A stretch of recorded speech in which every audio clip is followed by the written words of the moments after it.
Hello বন্ধুরা, আজকে আমি তোমাদের সাথে শেয়ার করব রূপোর জিনিসকে কি করে ঝকঝকে করা যায় মাত্র 2 মিনিটে। ঠিক আছে, আমাদের প্রত্যেকের বাড়িতেই রূপোর কোনো না কোনো জিনিস থাকে। রূপোর বালা বলো, নূপুর বলো কিংবা হার প্রত্যেকের বাড়িতেই রয়েছে।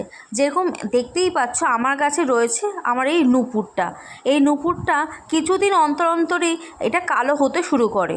তো এই কালো ভাবটা দূর করার জন্য আমি অনেক রকম জিনিস ট্রাই করেছি, কিন্তু কিন্তু এটা 2 মিনিটে পরিষ্কার করার জন্য আজকে আমি তোমাদের জন্য নিয়ে এসেছি এই কোলগেটটা।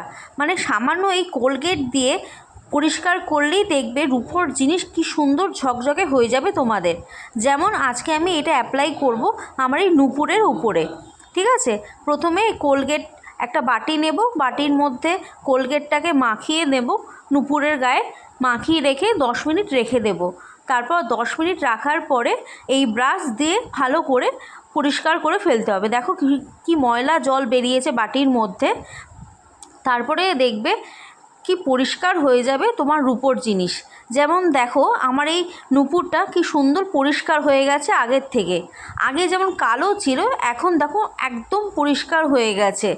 এরকম তোমরাও যদি বাড়িতে রূপোর তোমাদের যদি কোনো জিনিস থাকে, তোমরা যদি কোলগেট বা পেস্ট জাতীয় কোনো জিনিস দিয়ে মাখিয়ে রাখো 10 মিনিট, তারপর ব্রাশ দিয়ে যদি ডোলে ঘষে ফেলো, তাহলে জিনিসটা অনেক পরিষ্কার হয়ে যাবে, সুন্দর হয়ে যাবে।